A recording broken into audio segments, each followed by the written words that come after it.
The government really does not believe that it would be appropriate to hold an inquiry into the impact of Brexit. That was the government's response to calls for a public inquiry to assess the impact of Brexit.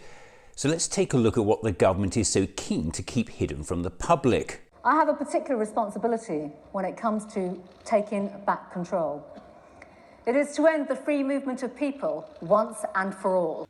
We have got people queuing up to come to this country to pick crops that are rotting in fields, to work in warehouses that otherwise wouldn't be operable, and we're not letting them in. An estimated 7 billion meals went to waste in 2022, with farmers citing Brexit and the resulting shortage of fruit and veg pickers as the key factor. The National Farmers Union found some 40% of its members had lost crops because they didn't have enough people to bring in the harvest. Those shortfalls used to be met by seasonal workers coming in from the continent, but Brexit has shut them out. And so now perfectly edible food is left to rot. We could have cheaper food, clothing and footwear straight away by getting rid of the protectionist anti-trade tariffs that the EU imposes. The price of the weekly shop, if you look at food prices, has gone up by about 16%. And for the poorest families, the things they typically buy have gone up by even more. Research by the London School of Economics found that thanks not to the war in Ukraine or the pandemic or global factors, but explicitly to all the extra red tape incurred by Brexit, the cost of food imported from the EU added a total of £210 to the average household's grocery bill over 2020-2021. That's a 6% increase in that period. And there'll be no non-tariff barriers to trade. It was a barefaced lie. What we got was this. The truth is that Boris Johnson promised the deal that you signed would, and I quote, if anything, allow our companies and our exporters to do even more business with our European friends. And the truth is that because of all sorts of new paperwork, there are now 20-page export health certificates for vets, there's 27-page catch certificates for exporting fish, there's duties for goods of all kinds which don't meet rules of origin requirements. And if that is going to make trading with business with Europe harder and harder and harder. And this was the result. Now, businesses say they feel like they're banging their heads against a brick wall over improving trade with the European Union. That's according to the British Chambers of Commerce, which says its members are still struggling with the UK's post-Brexit trading arrangements. Now, in a survey they carried out, it found that more than half of its members were finding it difficult to comply with new rules for exporting goods, while 45% reported problems with adapting to rules for trading services. And the vast majority, 77%, said the deal hadn't helped them increase sales.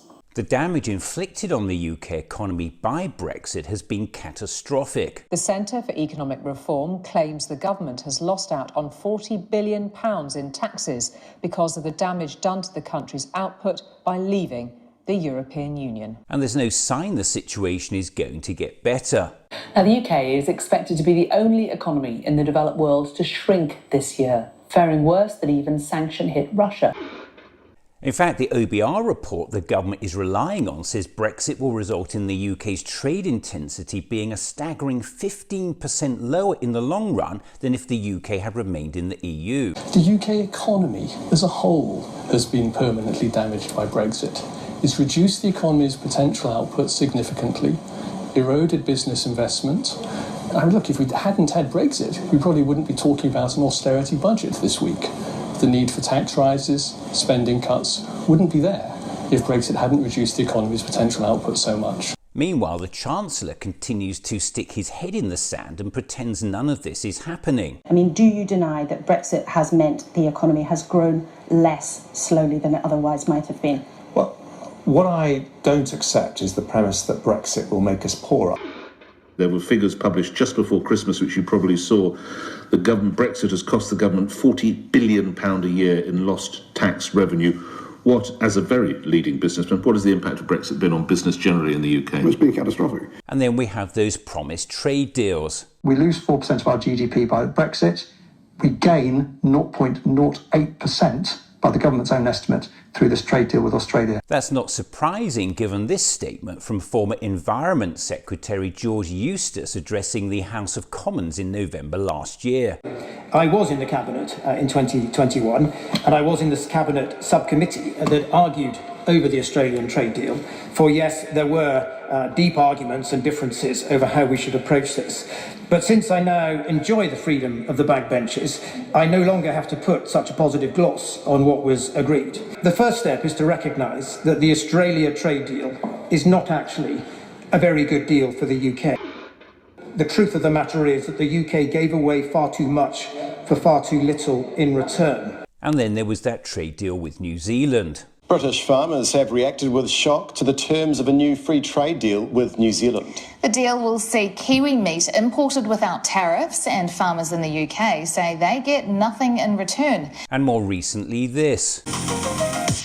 We've just agreed one of the biggest trade deals of all time. After months of negotiations, the UK is about to join the Comprehensive and Progressive Trans-Pacific Partnership. The CPTPP is a trade agreement between 11 dynamic countries like Australia, Canada, Japan, Malaysia and Mexico. It will help us unlock the benefits of Brexit for people across the UK. Well, imagine the shock when they find out on the government's own estimates of the potential boost to the UK economy from CPTPP membership.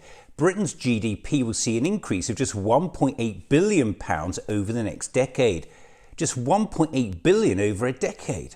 To put that into context, the Centre for Economic Reform claims the government has lost out on £40 billion in taxes because of the damage done to the country's output by leaving the European Union. By now, even Larry the Cat knows any potential benefits from this deal pale in comparison to the huge amount of trade and growth we've lost by leaving the EU. What I don't accept is the premise that Brexit will make us poorer. Ever get the impression we're all being taken for fools? The government's refusal to even acknowledge the catastrophic impact Brexit is having on the UK economy is not only insane, it's grossly negligent.